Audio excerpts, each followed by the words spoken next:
மாதம் மாதம் அவ்வளோ அழுக பயமாக இருக்குது. எதுக்காகனா இந்த வேக்சினேஷனுக்காக தான். இப்போ 3.5 மாதத்துக்கான வேக்சினேஷன் இன்றைக்கி தான் போட்டு வந்தோம். டைம் ஒரு 11:00 இருக்கும்.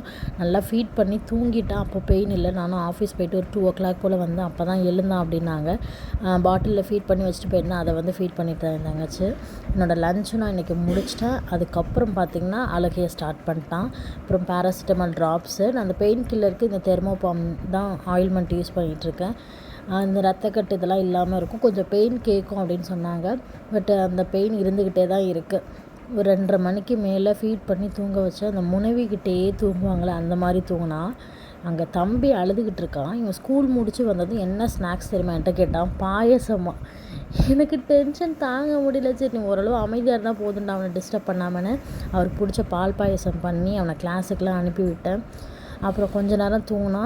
ஒரு 3 ஹவர்ஸ் கிட்ட கையிலே தாங்க இருந்தான். நான் அந்த 3 வேக்சினேஷனுக்குமே பெருசாக ஸ்ட்ரெஸ் ஆகலை. ஏன்னா 3 வேக்சினேஷனுக்கும் எனக்கு நல்ல சப்போர்ட்டிவ் ஆள் இருந்துச்சு.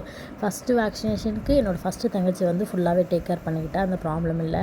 இந்த 2 வேக்சினேஷனும் என் லாஸ்ட்டு தங்கச்சி வந்து தம்பியை பார்த்துக்கிட்டதுனால மைண்டு கொஞ்சம் ரிலாக்ஸாக இருந்தது. நான் ஃபீட் பண்ணி பார்த்துக்கிட்டேன். மற்ற சப்போர்ட்டிவ் எல்லாம் அவள் பார்த்ததுனால எனக்கு கொஞ்சம் நல்லாவே இருந்தது.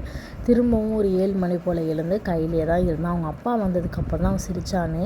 இது முடக்கத்தான் தோசை. இதோட கிறிஸ்பினஸை பாருங்கள், இவ்வளோ சவுண்டு சூப்பராக இருக்குங்க. கிறிஸ்பி முடக்கத்தான் தோசை, வெங்காய சட்னி. நியூ மாம்ஸ்லாம் ரிலாக்ஸாக இருக்கணும் அப்படின்னா வீட்டில் தாங்க நமக்கு ஃபஸ்ட்டு சப்போர்ட்டிவாக இருக்கணும். எந்த ஸ்ட்ரெஸ்ஸும் இல்லாமல் நிம்மதியாக இருந்தாலே குழந்தைக்கு நல்ல பால் கொடுத்து குழந்தையும் ஆரோக்கியமாக இருப்பாங்க.